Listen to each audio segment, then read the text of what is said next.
Hi everybody, welcome back for part 2 of our discussion of biotechnology. Let's take a look at a forensic application of biotechnology, the DNA fingerprint. Now here's how this technology works. You'll extract DNA from a defendant, a victim, and test samples. So this could be crime scene evidence. Now those samples you're going to want to amplify with PCR, especially the evidence from the crime scene, because maybe there's a blood spatter sample at the crime scene. There might not be a lot of DNA in that, but if we amplify the DNA using PCR, we can get lots and lots of copies, which are going to lend themselves to better analysis. Then what you're going to do is cut the DNA with restriction enzymes. This is going to produce different length pieces of DNA. And because your DNA is not exactly like my DNA is going to cut in one specific way with those enzymes. Your DNA is going to cut in a slightly different way. And then as we analyze this using a technique called gel electrophoresis, we are going to be able to separate the different size pieces of DNA based on their size, and this is going to produce a unique fingerprint. The cartoon version looks kind of like this. We can see the DNA fingerprint produced from a blood stain from a crime scene, and we can see that John is a good match to that blood stain. In fact, his DNA fingerprint exactly matches that blood stain. Here's what it means. It means that John DNA is present at that scene. So he was there in some way, shape, or form. Now, was he the person who perpetrated the crime? Maybe not. Maybe there were other people present there, but we can place him at the scene if we have his DNA at the scene. Now, the probability that two individuals have identical DNA fingerprinting patterns is extremely small, right? The only time that this is really going to happen is if you have two individuals who are identical twins. Then they're going to have DNA fingerprints that look the same. Here we can see a real DNA fingerprint. We can see a blood stain sample, and we can see that this sample is matched by the individual who contributed the DNA for this test right here. To create a DNA fingerprint, a technique called gel electrophoresis is going to be applied. And here's the experimental setup. This material it's a gel-like material. It's actually based on components from seaweed. And what this does is it creates like a sieve. The gel is actually porous. There's little openings that DNA molecules can move through. So you take your DNA solution, you're going to digest it, break it apart with restriction enzymes, and then different DNA samples will be loaded into little wells. So you put the sample in there, and then, so here's those wells, you run an electric current through a buffer. This is a liquid that's filling a tray that the gel is inside of. And when electric current is running through here, it's actually going to push DNA molecules through the gel. Remember, the gel has little openings and little pores, things like that. Small pieces of the DNA fragments, which start here, can travel really far because they move more quickly through the gel. Whereas large pieces of DNA, because they get hooked up, they get snagged along the way, they move more slowly through the gel, so they won't move as far. So we're going to be able to separate the different size pieces based on the speed that they're moving through the gel. So you have to allow this gel to run for a period of time, and depending on the goal of your gel, you might run this for an hour, you might run this for several hours to get good separation of your bands. And then you produce, again, that banding DNA fingerprint pattern. And if you find a match, if you're doing DNA fingerprinting, this is going to allow you to place a suspect at a crime scene. Genetic screens are another really interesting biotech application. There's a number of ways that these can be used. One way is to detect a pathogen or a virus. You have specific probes which will hybridize, basically stick together, and this allows you to very, very quickly identify the pathogen, a bacteria or a virus, which is making somebody sick. And sometimes the faster you can get somebody identified what's making them sick, you can get them treatment that much more quickly and have a better likelihood of a successful outcome for the treatment. Another way that we would use genetic screens is to analyze patient DNA by something called RFLP. This is restriction fragment length polymorphism. This can be used to detect alleles for a gene that might cause a disease, something like hemophilia or cystic fibrosis.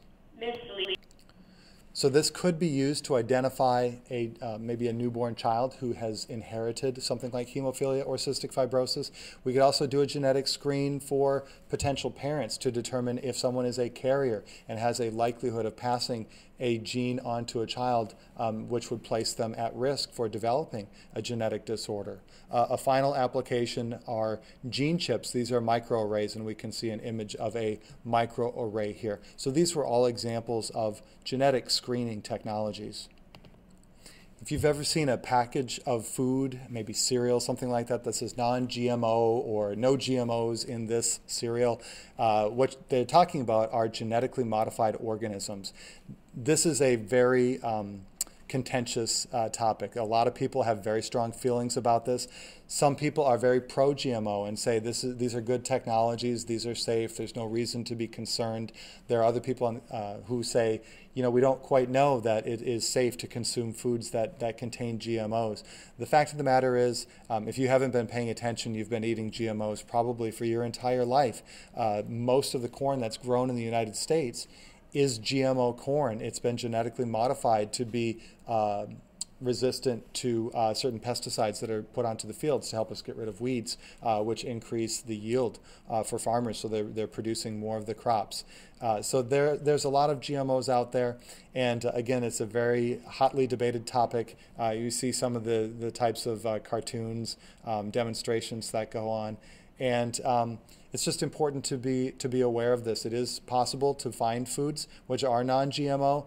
However, those foods may not be 100% non-GMO, even if the labeling says that they're GMO-free.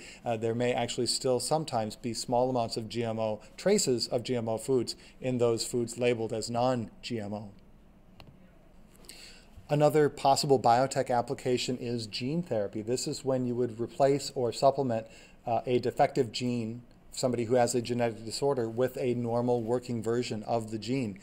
We would probably do this for people who have enzyme deficiencies. Maybe somebody has PKU, which means that their body cannot handle phenylalanine, so they have to avoid foods that contain that compound.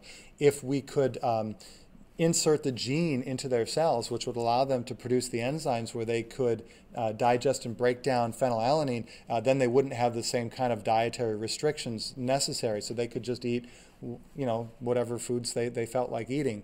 Now, the interesting question about gene therapy is, to which cells are we going to add these genes? If we're adding them into normal body cells, then we're not talking about passing the gene from parent to child. If you're, though, going into the germline and you're inserting genes into those cells, then these are things which would get inherited from one generation to the next. And this is perhaps something that many people would say they don't believe is a good idea. So again, this is another issue within biotechnology that gets debated pretty hotly on both sides. And it'll be interesting to see what develops in the future with gene therapy as a means to try to treat diseases. Biotech can also help in the production of pharmaceuticals, drugs.